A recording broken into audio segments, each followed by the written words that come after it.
l'essence, à Marseille, à Toulon, à Seine, à Cassis, il n'y en a pas. Propose des choses, notamment sur les régimes spéciaux, ou alors les femmes qui ne sont pas tout à fait justes, notamment les femmes qui doivent cotiser. Les informations sont reliées sur les réseaux sociaux. Donc voilà, je pense qu'aujourd'hui c'est un bon moyen de faire passer un message, ou à la télévision. Puis on voit, on a vu, c'était l'année dernière, je crois qu'il y a des youtubeurs qui ont fait des vidéos. On est obligé de les taxer pour payer les gens qui sont retraités. Il y a un problème de compétitivité au niveau mondial, c'est-à-dire que vous êtes plus compétitif par rapport à des pays comme la Chine, peut-être, je sais pas.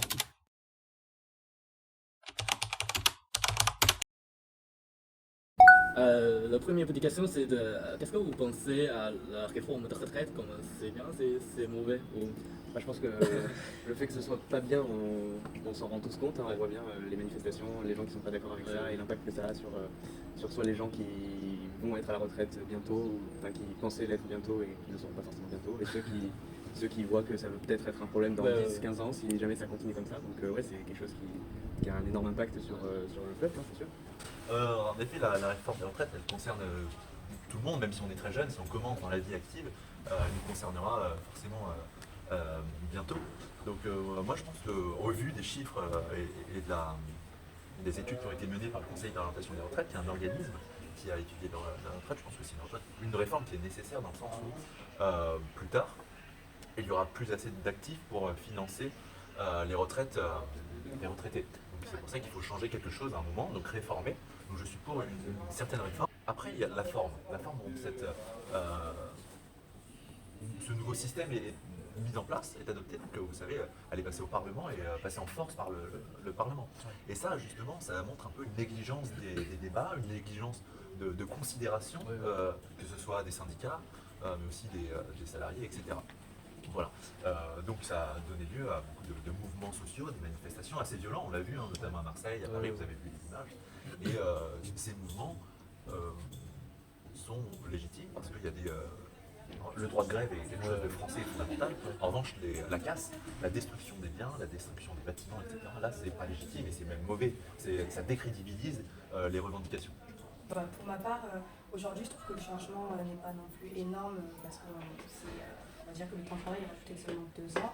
Bon, je comprends que les personnes qui arrivent à la soixantaine d'années ou qui ont 62 ans, qui pensaient pouvoir partir dans la retraite cette année, ça peut être compliqué pour eux de devoir travailler encore 2 années supplémentaires. Après, j'estime qu'à mon âge, je suis encore trop jeune pour savoir si c'est une bonne chose ou non, et que je pense que de toute façon, ces réformes de retraite, il va y en avoir encore d'autres dans les années à venir, et que ce système qui a été acté ce dimanche n'est pas un système qui me concerne, vu qu'il y en aura sûrement un autre qui sera mis en place plus tard. Pour l'instant, je ne me sens pas véritablement concernée par le sujet. En France, on a un système de retraite par répartition qui est apprécié par tout le monde parce que c'est effectivement intergénérationnel. Voilà, il y a les générations les plus jeunes qui payent les retraites. Enfin, tout le monde cotise pour la retraite des plus anciens et ça ne devrait jamais s'arrêter. Sauf qu'en fonction de la démographie, il y a bien sûr des difficultés parce qu'il n'y a pas la même proportion de personnes âgées et de jeunes au travail. Et évidemment, on comprend bien que c'est un système qui finit par se déséquilibrer au bout d'un moment et que ça crée des problèmes, hein, bien sûr.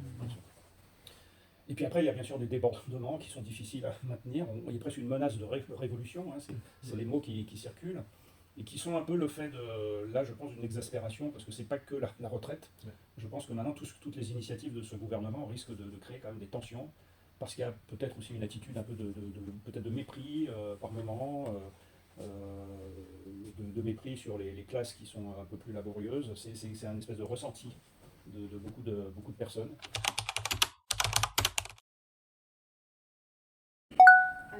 Alors actuellement, puisqu'il y a déjà beaucoup de personnes qui sont contre ce genre de réforme, donc ils ont fait beaucoup de manifestations partout en France. Est-ce que vous avez participé à ce genre de manifestation ou pas? Moi non. Moi non plus. Alors c'est pas encore ou c'est jamais? Non, j'ai pas envie. Parce que voilà, par rapport déjà les manifestations, je respecte les personnes qui en font, elles ont le droit d'en faire, il n'y a aucun problème, mais je me sens déjà pas concernée par ce sujet de la retraite et que j'ai pas forcément envie de perdre mon temps à manifester pour des choses qui de toute façon ne vont pas changer. Voilà, c'est pas parce que les gens descendent dans la rue que le gouvernement changera la loi qu'ils ont décidé d'adapter. Je pense qu'en France, on a la chance d'avoir une liberté d'expression et tout le monde l'utilise.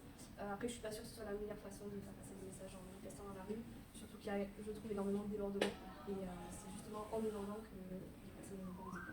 Puis aujourd'hui, les manifestations qu'on a en France, elles ne vont pas pénaliser le gouvernement, mais plutôt les citoyens français comme vous et moi, on est impacté par la pénurie d'essence, on est impacté par les grèves des transports qui nous empêchent d'aller à notre travail, de sortir ou de voir de la famille ou des amis le week-end. Enfin, voilà, ça nous impacte plus, nous citoyens, que ce que ça devrait impacter le gouvernement. Donc il y a peut-être une autre manière de faire passer un message que de manifester. Historiquement, la manifestation a toujours été une façon de montrer son approbation ou sa désapprobation pour une réforme ou quoi que ce soit. Donc oui, ça a toujours été en France une façon de communiquer son avis, présenter pourquoi on n'est pas d'accord, etc. Et je pense que c'est un droit qui est fondamental et qu'il faut conserver parce que ça fait aussi partie de l'ADN de la France. Après, voilà, il faut distinguer la manifestation organisée, structurée, déclarée en préfecture. Parce qu'en France, pour mener une manifestation, il faut la déclarer à l'État par le biais de la préfecture. Dans ce cas-là, c'est une manifestation qui est légitime.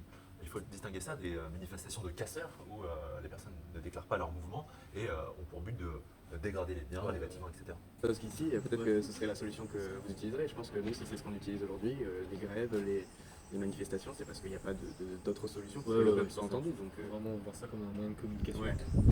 Mais pas juste l'acte en tant que tel. Donc, alors, je sais pas, le droit de grève, il existe en France, c'est l'après-guerre, hein, l'après-deuxième guerre mondiale, là, dans les années 40. Hein. Donc, c'est vraiment presque, c'est une liberté fondamentale hein, pour les Français, c'est quelque chose de très important d'avoir le droit de faire grève. C'est quand même réglementé, on ne peut pas faire n'importe quoi.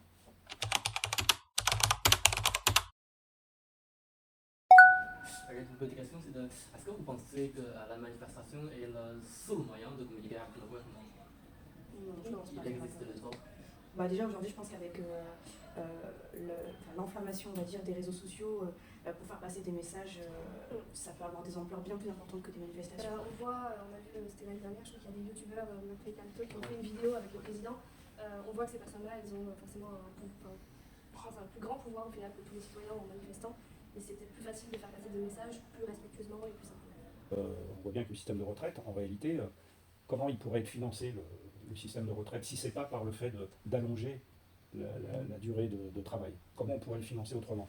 Il faudrait que ce soit d'autres entités qui payent les retraites pour les personnes. Parce que je pense en premier, hein, d'une manière évidente, c'est les gains de productivité qui devraient financer la retraite des personnes. C'est-à-dire que s'il y a moins de personnes qui sont au travail pour produire plus, ça veut dire que les entreprises font des gains de productivité et il y a des profits énormes hein, dans les entreprises, y compris françaises, hein, Total. Il y a des organismes qui font des profits jamais vus. C'est ce qui est choquant, quand on voit tous ces profits, alors que les gens sont obligés de gagner moins, de travailler de plus en plus. Donc il y a des gains de productivité qui sont faits et qui devraient pouvoir être renvoyés dans les systèmes de retraite.